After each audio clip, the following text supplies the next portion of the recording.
So now that we talked about the mechanics of data science, and the key being the visual presentation of the analysis, I figured, let me show you a couple of visualization examples, and I'll go through them, and we can kind of see what is actually presented and see if we can identify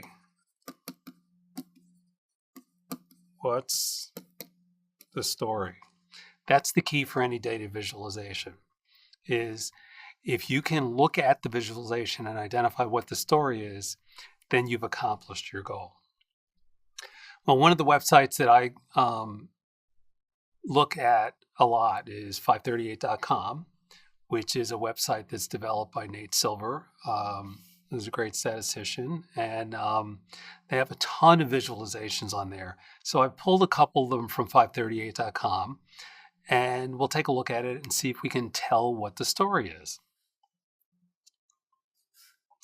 So this is a visualization of that is showing the women and men holding each office under every president since 1977. And this was updated on December 17th, so last year. And the purple are female and the yellow are male. And what we're looking at, this goes back to Carter, and then Reagan, Bush, Clinton, Bush 2, Obama, Trump, and Biden. And what you'll see is in the Carter administration, and this covers the entire, this is the 4-year period under the Carter administration. This is the 8 years under Reagan, 4 years under Bush, et cetera. You can see where, based on the cabinet, whether they were male or female, and that there were only, in the entire Carter administration, 4 female members of the cabinet. But, over time, more women were being put into the cabinet. I can visually now see, based on this graphic, that if you look in the Biden administration, they have 1, 2, 3, 4, 5, 6, 7, 8, 9, 10, 11 women that were appointed into the cabinet, including the vice president. So you can look at the purple and then do the comparison to previous presidents, the story being that Biden will actually start with a historic number of women in his cabinet. So this is one way to visualize that data. So being a big sports fan, I thought that this visual was kind of interesting. They took all the mascots of the NBA, WNBA, NFL, NHL, and Major League Baseball teams and classified them by if they were land, sea, sky, or they were actually make-believe. So if you look at this, you can probably find for your favorite team where they fall. You see, we only have 5 sea mascots. Most of them are land. A lot feline. We have a good number of make-believe. Mine's actually right down here. In the other, under the make-believe. But notice we have a lot of monster categories here as well. So different kind of a visual, but this is using bubbles to kind of show the size of the number of mascots in each of the individual classifications. So I've always wondered, by looking at, by watching sports, like how many commercials there actually are. Well, this visualization looked at every minute of the Fox television broadcast of the January 19th, 2020 NFC Championship game. And what you'll see is the pregame, the 4 quarters, the halftime. The aqua colored are the commercials. The red is the gameplay. The gray is non-action. And they're in 1-minute increments. So if you look at pregame, obviously, there's no action there. But if you look at the first quarter, look at these blocks of commercials here.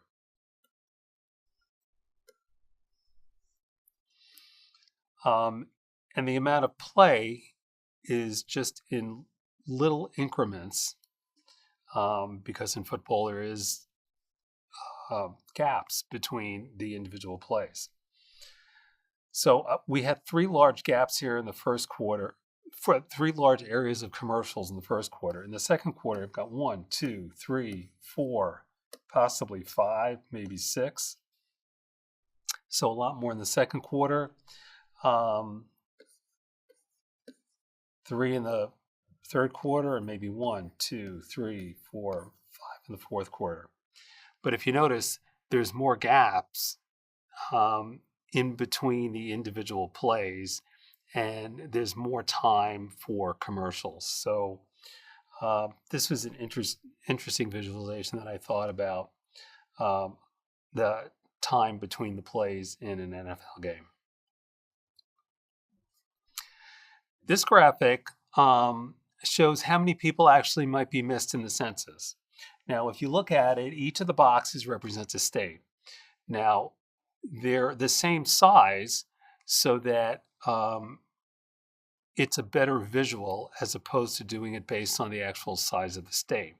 Because you'd see California would be very large, Texas would be very large. This way, all the states are the same size, but what's different is the color of the state, where the darker red indicates the larger percentage of population that will go uncounted. Now, these are based on 5 different scenarios.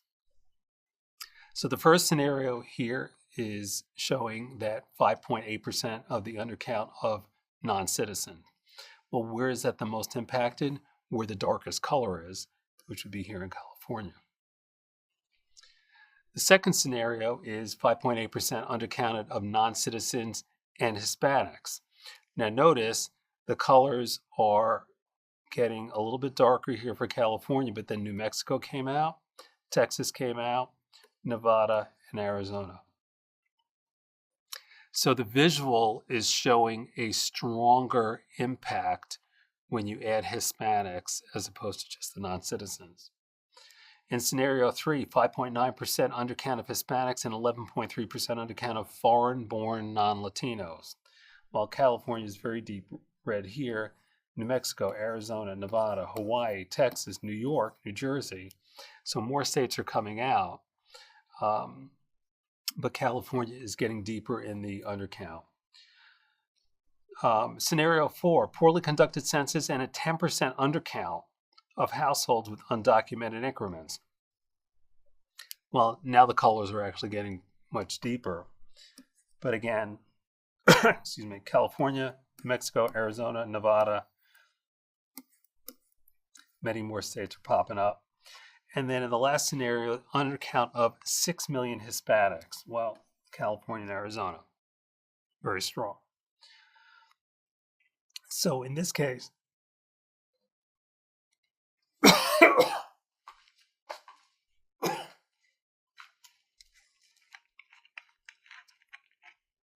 I almost got through it.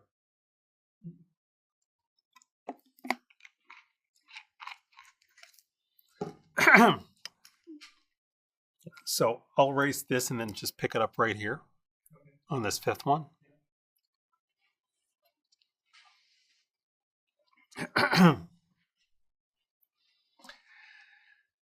And the 5th scenario here is an undercount of 6 million Hispanics.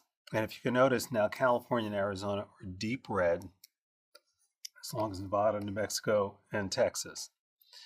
So these visuals are using color to show the impact of each of these different scenarios with how many people might be missing in the census. And lastly, this was the whole graph. Well, what is this? So I've got dates at the top and I've got colors over here. And I've got kind of wavy lines here. So alone, this tells me very little other than it has something to do with colors and it has something to do with dates. But if I show you this next visualization, it's actually the Crayola color chart, and it shows when the colors were introduced, and if there were any colors that were actually retired, you'd see it as well. So you'd see black was obviously introduced in 1903 and is still in the Crayola color box. We have a grayer color here that was introduced in 35, still in the box, and then a kind of a deeper gray.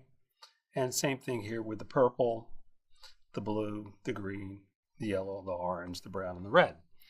But this graphic is a little bit better, and it's actually an active chart in Tableau where you can actually put your mouse over the color, and it will tell you what the color is. But what I wanted to do here was show you a couple of different examples of different visualizations, different types, where the goal here is to tell a story. And if, as a data scientist, and as you develop visualizations, if you can tell the story correctly, then you've done your job correctly.